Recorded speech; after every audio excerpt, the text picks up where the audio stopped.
Good morning, ma'am. Masih ma'am, class kita tinggi leko. Si pem yau bagi. Ado ma'am si ngasi se koi kena da hana koi na mamangi previous class ta jeng matam da order ta bu matam da koi na ko limit ta order ta ba aduga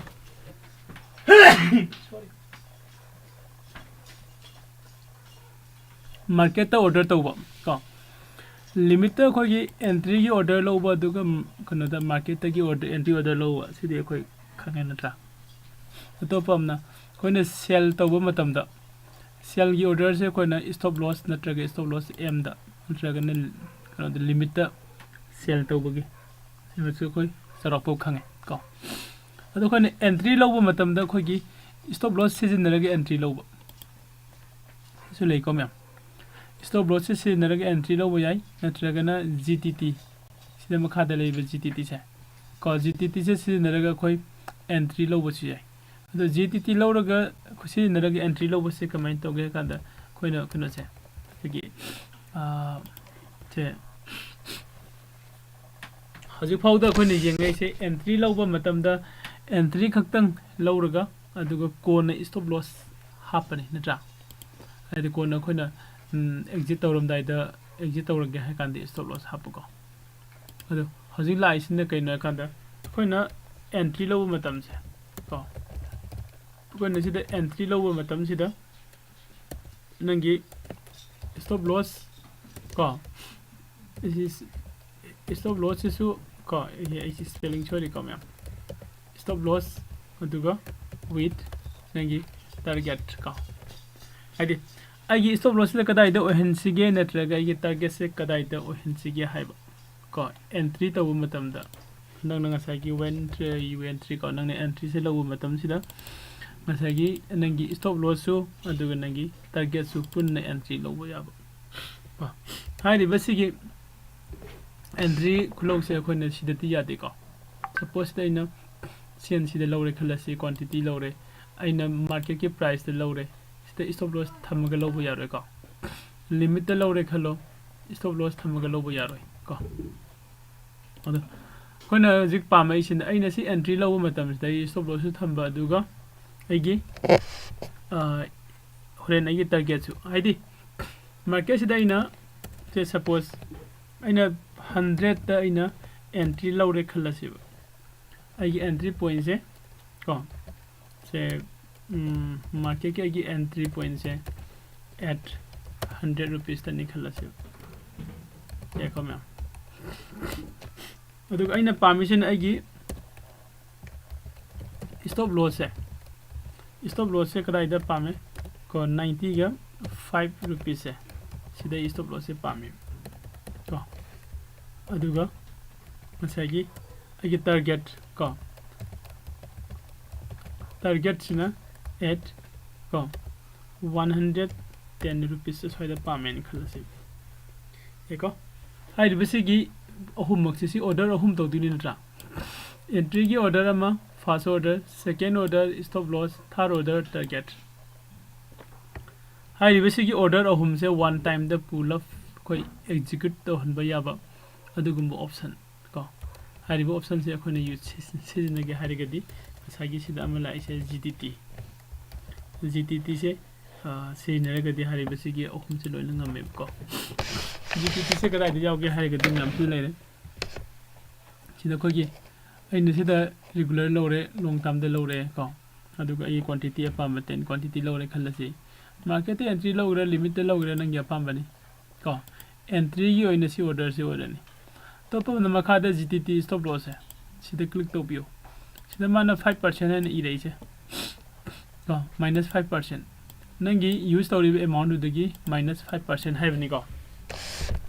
हाइबदी means असागी नंगी से 100 rupees की 100 rupees से नंगना bye तौरेबा आइदि नंगी entry तौबदा सिनरेबा को नंगना invest तौरिबा amount से को invest amount से सही कलकुलेशन से निखलसी 500 ने निखलो नत्रगना 100 रुपीस ने निखलसी को अदुगा आइगी ngसागी जीटीटी की स्टॉप लॉस तो GTT की stop loss SL line इरेगी का SL से इक्वल टू इना -5% इन थमे -5% means 100 के 5% दी 100 के 5% दी सामदा मंगा हाइबनिंद्रा सामदा मंगा मांगबा हाइगदी 95 तायना को रे नंगी सिदे अमाउंट नंगना इन्वेस्ट तौरिबे अमाउंट सिदगी 5% से हेक लॉस ओइबे मतमदा नंगी सिकी स्टॉप लॉस से हिट ओयो हाइबने को अदाइदे अतोपा मना टारगेट GTT दे सो कोई टारगेट लाइको टारगेट ते सिदा 5% हाइरे नट्रगा सपोज इन 10% हाइरे से तो 10% सिगी 10% से मींस साइडो का सब माना दिनी को GTT की कोई टारगेट से सिदा माइनस और है नती को 10% हाइरे बेनो 10% हाइरे के दिंग साइगी टारगेट से लुपा सामगा तरा हेक जौबदा exit तौरो हाइदिने वेगी टारगेट तो अदो कइगुम्बा इना सिदा 100 पीबा क्वांटिटी से इना सिदा क्वांटिटी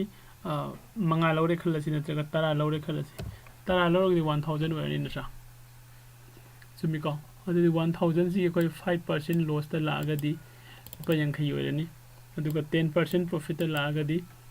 पसामी प्रॉफिट त लाने हे कमा सही तौरो खोना GTT हारिबो कनो से सिकी फंक्शन से कोने यूज तो बजाय करबा मतमदा नंग नंग एंट्री ने स्टॉप लॉस ने टारगेट ने हाइरिबो अहुम से सब मानना मतम अमा खतंग द ऑर्डर से पी गेन खलबा ऑर्डर अहुम नि लागति से का सिगी ऑर्डर अहुम से मतम अमदा द संग गेन एंट्री लो गेन खलगदी सी कनो से कोने सी न बजाय का अदो सिना मागी एडवांटेज ने यदुगा डिसएडवांटेज खरम छु लेरी GTT की का करबा मतम दे GTT की डिसएडवांटेज हो गया हारेगदी साइ सिगी लेरीबा स्टॉप लॉस लेदी कनो अहुम से आइने एंट्री दे लौरेबा सिगी स्टॉप लॉस सिंग से GTT की दे लोइने लेगेनी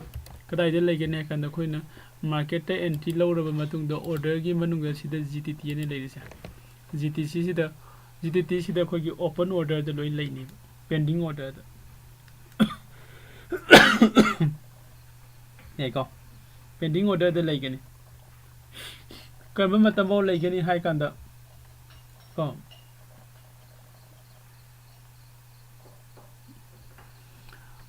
पेंडिंग ऑर्डर द लेगेनी द पेंडिंग ऑर्डर सिदा लेगे दौरी से अमुक करबा मतम लेगेनी कदा ngसागी नंगना पीरिबा सिगी 5% 10% से हेक जौरिबा मासिन लेदुइनि को अदबो सी जौद्रिङै सिदा इना आइ मार्केट से इना मरक सिदा आइना लौरिबा ट्रेड से पोजीशन द लेबा ट्रेड से इना एग्जिट तौथोखरे को exit तौथोखरे adobo GTT ददि सिगी stop loss का टारगेट की ऑर्डर से लेहौरिबो लोइन एको स्टॉप लॉस ना हाइजे कैनो सेल तौथोको हाइबनि सेल की को सीधे शिशु सेल ऑर्डर ने नत्रा सेल ऑर्डर ने अदैदि मु मखादै शिशु सेल ऑर्डर ने क्या सेल ऑर्डर दे नंग योजी ऑर्डर अनि लैदिबा अदुगा नंग ट्रेड तुदि नंग कैदोगरे एग्जिट तौथोखरे को अदु होरेन कैगमा मार्केट सिना 100 सिदगी 100 गा 95 ते जौरे खलोब नंग एग्जिट तौगरबा मतुंग दा को अदुदि मसाइ नंगी GTT दे लैदिबा ऑर्डर से सिगी मतुंगिना नंग सेलर ओइना मार्केट में एंट्री चंगसिलकनी 95 रुपीस ता सेल तौरगा देखो अतोपा मना 100 सिदगी हाइगल एना 100.07 हादि एग्जिट तौथोखरे अदुगा एग्जिट तौरेनि लैगरे खलसी अदुगा मार्केट से मथगलोम नं का खलागा सनंगी टारगेट GTT की टारगेट से सिदा मुकम हिट ओइसिलेबा सिदा सुनंग सेल तौरगा एंट्री मुलो तिनि 110 द सेल तौरगा को अदुना हाइरिबा सिगी पॉइंट अनि से अखोइना कैदोबा मथौ ताइ को निंगसिंगबा मथौ ताइ करम मतमदा नंगना GTT द ऑर्डर से चंग्रगदी को नंगना GTT की ऑर्डर चंगिबा ngसागी नंग लौरिबा एंट्री दो अदु नंग एग्जिट तौगेन तौग्रबा अदु एरगदी नत्र कैंसिल तौग्रबा को अदु एरगदी हाइरिबा GTT मनुंगा चंगसिलगा नंगी अतोपा लैरिबा ऑर्डर सिंग दो अदु कैंसिल तौथोपा मथौ ताइ ऑर्डर द चंगगा GTT द चंगगा सिदा चेक तौबियो को ꯍꯌꯦꯡ ꯅꯣꯡꯃ ꯑꯩꯈꯣꯏ ꯂꯥꯏꯠ ꯃꯥꯔꯀꯦꯠꯇꯁꯨ ꯄꯨꯟꯅ ꯀꯩꯅꯣ ꯇꯧꯃꯤꯟꯅꯁꯤ ꯄ꯭ꯔꯦꯛꯇꯤꯁ ꯇꯧꯃꯤꯟꯅꯁꯤꯀꯣ ꯉꯁꯤꯗꯤ ꯁꯦꯇꯔꯗꯦꯁꯨ ꯑꯣꯏꯔꯦ ꯑꯗꯨꯒ ꯁꯨꯇꯤ ꯑꯣꯏꯔꯦꯀꯣ ꯃꯌꯥꯝ ꯁꯤꯗ ꯆꯪꯁꯤꯜꯂꯒ ꯉꯁꯥꯏ ꯑꯩꯈꯣꯏ ꯀꯩꯅꯣꯗꯣ ꯌꯦꯡꯕ ꯌꯥꯒꯅꯤ ꯀꯣ ꯍꯥꯏꯗꯤ ꯄꯦꯟꯗꯤꯡꯗ ꯂꯩꯔꯤꯕ ꯑꯣꯔꯗꯔꯁꯤꯡꯗꯣ ꯀꯦꯟꯁꯦꯜ ꯇꯧꯊꯣꯛꯄ ꯌꯥꯒꯅꯤ ꯑꯣꯀꯦ ꯌꯥꯏꯀꯣ ꯑꯗꯨꯒ ꯑꯇꯣꯞꯄ ꯑꯃꯅ ꯀꯔꯤꯅꯣ ꯍꯥꯏꯀꯥꯟꯗ ꯁꯤ ꯁꯄꯣꯁ ꯖꯣꯃꯥꯇꯣꯒꯤ ꯑꯩ ꯆꯥꯠ ꯍꯥꯡꯉꯛꯀꯦ ꯖꯣꯃꯥꯇꯣꯒꯤ ꯆꯥꯠ ꯑꯣꯄꯟ ꯇꯧꯔꯛꯀꯦꯀꯣ ꯈꯔ ꯆꯥꯎꯅ ꯑꯣꯄꯟ ꯇꯧꯁꯤ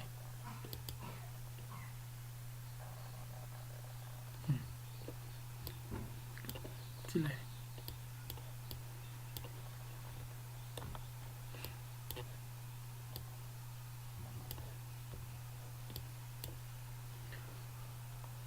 ꯍꯧꯖꯤꯛ ꯆꯠꯂꯤꯕ ꯖꯣꯃꯥꯇꯣꯒꯤ ꯑꯩꯈꯣꯏꯒꯤ ꯀꯩꯅꯣꯅꯤ ꯁꯤꯗ ꯆꯠꯂꯤꯁꯤꯀꯣ ꯆꯥꯠꯁꯦ ꯑꯗꯣ ꯃꯥꯔꯀꯦꯠꯁꯦ ꯑꯩꯈꯣꯏꯅ ꯌꯦꯡꯕꯗ ꯖꯣꯃꯥꯇꯣꯁꯤ ꯈꯔ ꯃꯈꯩꯗꯤ ꯍꯥꯏꯒꯠꯂꯛꯈꯤꯕ ꯌꯥꯏ ꯀꯥꯏꯅ ꯀꯅꯥꯒꯨꯝꯕꯅ ꯈꯟꯕ ꯂꯩꯔꯒꯗꯤ ꯀꯗꯥꯏꯗꯒꯤ ꯀꯃꯥꯏꯅ ꯍꯥꯏꯒꯠꯂꯛꯀꯗꯒꯦ ꯍꯥꯏꯕ ꯀꯩꯅꯣꯗꯨꯁꯨ ꯑꯩꯈꯣꯏ ꯍꯥꯏꯗꯤ ꯑꯩꯈꯣꯏ ꯆꯥꯔꯠ ꯑꯦꯅꯥꯂꯥꯏꯁꯤꯁꯀꯤ ꯃꯇꯨꯡ ꯏꯟꯅ ꯀꯣ ꯌꯦꯡꯉꯦ ꯈꯜꯂꯁꯤ ꯑꯗꯨꯒꯤ ꯃꯇꯝꯁꯤꯗ ꯑꯩꯈꯣꯏꯅ ꯌꯦꯡꯕ ꯌꯥꯏꯁꯦ ꯁꯤ ꯁꯄꯣꯁ ꯖꯣꯃꯥꯇꯣ ꯑꯣꯏꯔꯁꯨ ꯀꯩꯅꯣ ꯑꯣꯏꯔꯁꯨ ꯁꯤ ꯌꯦꯡꯉꯁꯤꯀꯣ ꯁꯤꯗ ꯑꯩꯈꯣꯏ ꯁ꯭ꯋꯥꯏ ꯆꯥꯔꯠ ꯃꯇꯦꯛ ꯑꯃꯈꯛ ꯌꯦꯡꯁꯤ ꯑꯦꯅꯥꯂꯥꯏꯁꯤꯁ ꯇꯧꯔꯒ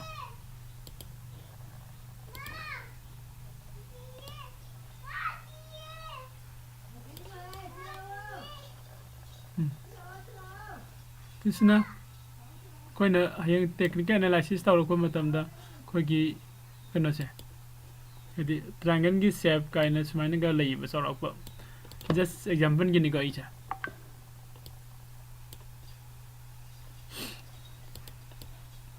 ꯁꯤꯒꯤ ꯁꯦꯞꯁꯦ ꯑꯩꯈꯣꯏꯅ ꯑꯦꯅꯥꯂꯥꯏꯁꯤꯁ ꯇꯧꯔꯕ ꯃꯇꯨꯡꯗ ꯁꯤ ꯑꯩꯈꯣꯏ ꯑꯦꯟꯇ꯭ꯔꯤꯁꯦ ꯉꯥꯏꯗꯣꯏꯅꯦꯕꯀꯣ ꯑꯦꯟꯇ꯭ꯔꯤꯁꯦ ꯉꯥꯏꯗꯣꯏꯅꯤ ꯑꯣꯖꯥ ꯑꯩ ꯉꯥꯏꯍꯥꯛ ꯂꯩꯔ ꯐꯣꯟ ꯇꯧꯖꯔꯛꯀꯦ ꯑꯦꯟꯇ꯭ꯔꯤꯁꯦ ꯉꯥꯏꯗꯣꯏꯅꯤ ꯁꯤꯒꯤ ꯑꯦꯟꯇ꯭ꯔꯤꯁꯦ ꯉꯥꯏꯔꯤꯉꯩ ꯃꯇꯝꯁꯤꯗ ꯀꯣ ꯍꯥꯏꯗꯤ ꯑꯩꯅ ꯁꯤꯗ ꯕ꯭ꯔꯦꯛ ꯑꯥꯎꯠ ꯄꯤꯔꯛꯄ ꯉꯥꯏꯗꯣꯏꯅꯦꯕ ꯑꯩꯁꯦ ꯁꯤ ꯕ꯭ꯔꯦꯛ ꯑꯥꯎꯠ ꯄꯤꯔꯒ ꯑꯦꯟꯇ꯭ꯔꯤꯁꯦ ꯂꯧꯒꯦꯅ ꯉꯥꯏꯔꯤꯕ ꯀꯣ ꯑꯗꯨꯕꯨ ꯕ꯭ꯔꯦꯛ ꯑꯥꯎꯠ ꯍꯦꯛ ꯄꯤꯈꯤꯕꯒ ꯑꯩꯁꯦ ꯑꯦꯟꯇ꯭ꯔꯤꯁꯦ ꯅꯪꯍꯧꯗꯔꯦ ꯈꯜꯂꯁꯦꯕ ꯀꯣ ꯑꯗꯨ ꯅꯪꯍꯧꯅꯕ ꯑꯩꯈꯣꯏ ꯀꯩꯗꯧꯕ ꯌꯥꯏ ꯍꯥꯏ ꯀꯥꯟꯗ ꯑꯩꯈꯣꯏ ꯁ꯭ꯇꯣꯞ ꯂꯣꯁꯇ ꯀꯩꯅꯣꯁꯦ ꯑꯩꯒꯤ ꯑꯣꯔꯗꯔ ꯇꯧꯔꯒ ꯊꯝꯕ ꯌꯥꯏꯕ ꯁ꯭ꯇꯣꯞ ꯂꯣꯁ ꯁꯤꯖꯤꯟꯅꯔꯒ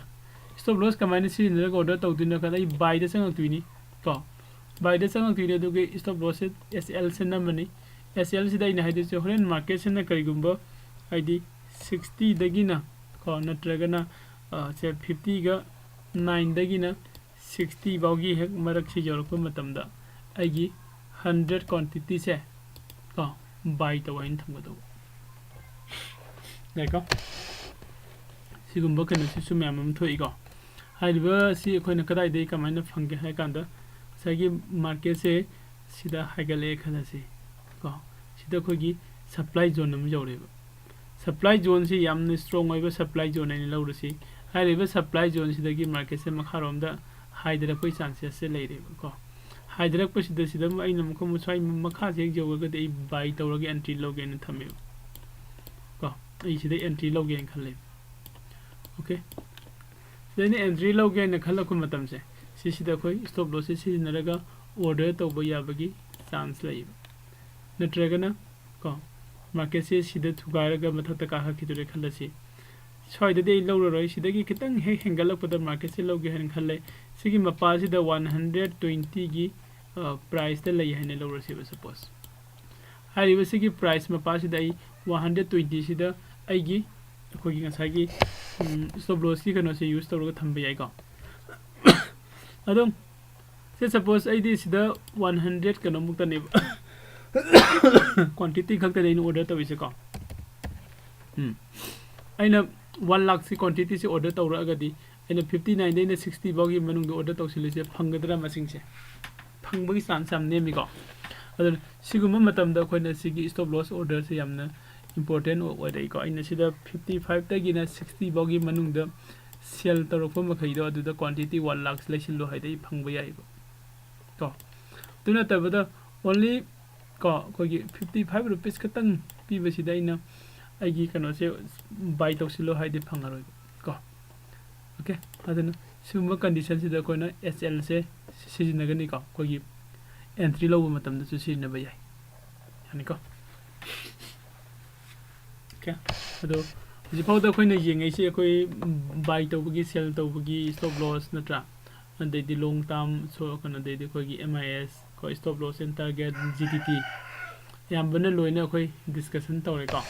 ꯑꯗꯣ ꯁꯤꯒꯤ ꯃꯈꯥ ꯇꯥꯕꯒꯤ ꯀꯩꯅꯣꯗꯤ ꯑꯩꯈꯣꯏ ꯇꯦꯛꯅꯤꯀꯦꯜ ꯑꯦꯅꯥꯂꯥꯏꯁꯤꯁ ꯔꯣꯝꯗ ꯄ꯭ꯔꯥꯏꯁ ꯑꯦꯛꯁꯟ ꯂꯣꯝꯗ ꯈꯤꯇꯪ ꯆꯪꯁꯤꯜꯂꯛꯁꯤꯀꯣ ꯑꯗꯣ ꯁꯤꯒꯤ ꯚꯤꯗꯤꯑꯣ ꯑꯁꯤꯒꯤ ꯑꯣꯏꯅꯗꯤ ꯍꯧꯖꯤꯛ ꯁ꯭ꯋꯥꯏꯗ ꯂꯣꯏꯁꯤꯜꯂꯒꯦꯀꯣ ꯊꯦꯡꯛ ꯌꯨ